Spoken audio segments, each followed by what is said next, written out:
Today's reading is a horror fantasy adventure. Hopefully it's not too scary because I'm not trying to have nightmares tonight. Okay, Nicholas? Let's do this. Not thinking of a plan of attack and just determined to help my friend, I jabbed my shoulder into the wolf's gut. Didn't see that one coming.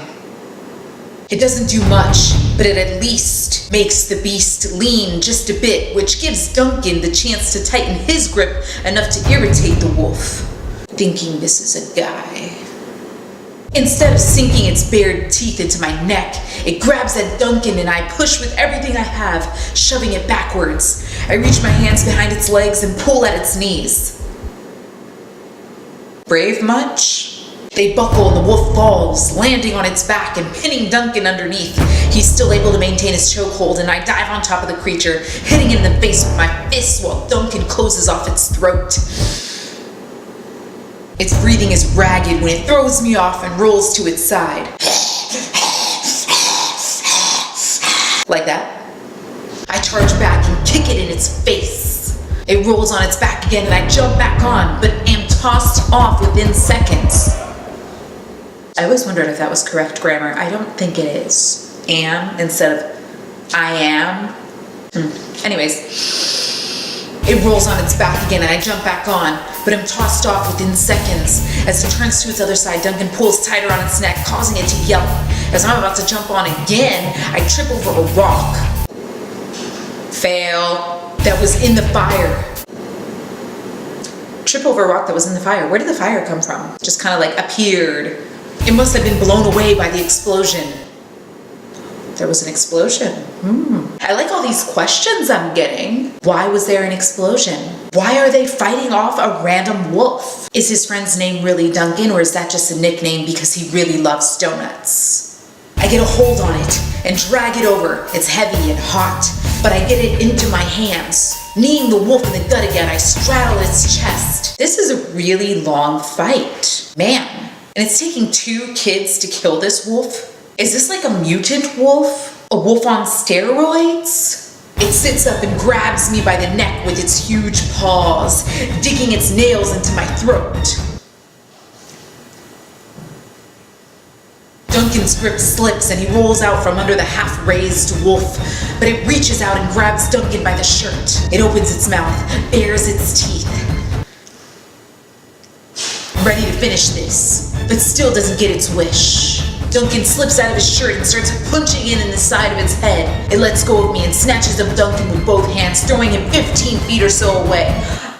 Oh, so this is a mutant wolf, or a wolf on steroids. As Duncan crashes to the ground, the wolf looks back to me and howls.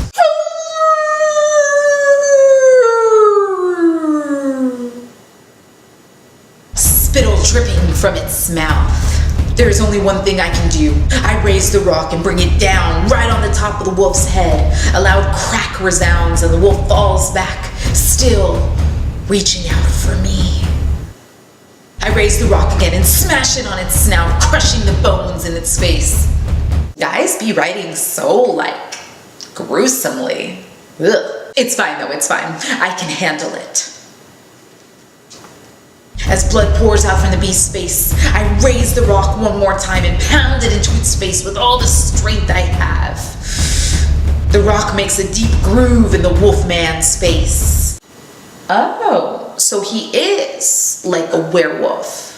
I really think this should have been established way earlier. Because see, originally I was thinking of a regular wolf, and then I was wondering, okay, wait, is this not a regular wolf? And then it was oh, okay, so now I have a totally different vision in my brain of what this wolf is.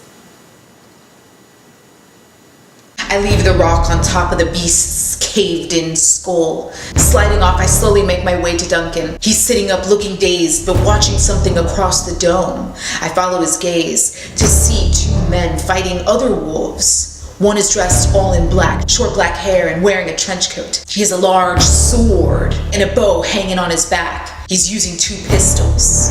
So the sword and the bow are hanging on his back, I assume. The comma kind of threw me off. So he's using pistols. Maybe you should say first that he's using the pistols. and then say that he's wearing a sword and a bow and arrow. The other was a sight to see. Long brown hair. Don't use cliches in your prose or in your dialogue.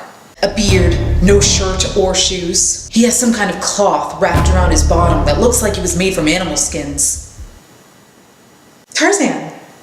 He has a quiver also made from animal skins, filled with arrows, a bow around one shoulder, and 2 small daggers, one in each hand. Again, mention the daggers first, since those are the weapons that he's currently using.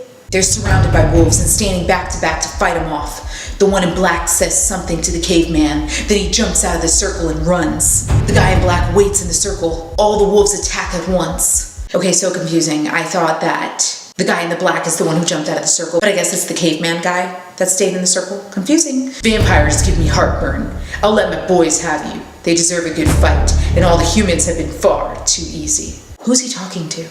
The leader laughs.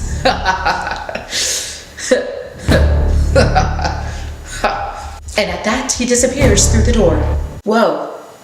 What door? Is there supposed to be like 3 asterisks to signify that there has been a break now? Is this like a different scene? Confusing. As soon as he is out of sight, the werewolves attach the vampires. Attack. All at once. Sandy, lay down. We don't need your sound effects in the background. As soon as he's out of sight, the werewolves attack the vampires all at once. This time, not taking turns, but still getting knocked away one by one. It seems that Liam and Gabe expected it, and both move with such speed I almost missed what they were doing. Oh, this is all very confusing. They went in different directions. Liam landed on the back of the werewolf, grabbed its head, and twisted until it popped. Gabe pulls out his 2 guns and fires 6 silver bullets. Before hitting the ground, 6 werewolves lie dead. Liam sticks a dagger through the temple of one and through the heart of another. That's 9 down in a matter of moments, 5 more to go. The last 5 are bigger. 2 of them attack Gabe and 3 rush Liam. Gabe jumps over 2 of his, but Liam isn't as quick, and 3 huge hairy beasts pile on him. They would have killed him, but all 3 were going in for the kill and they got into each other's way. Liam tries to use his daggers, but his arms are pinned. Gabe runs to help, but the distraction causes him to be overtaken. One holds him down and the other goes for the kill. And that is all.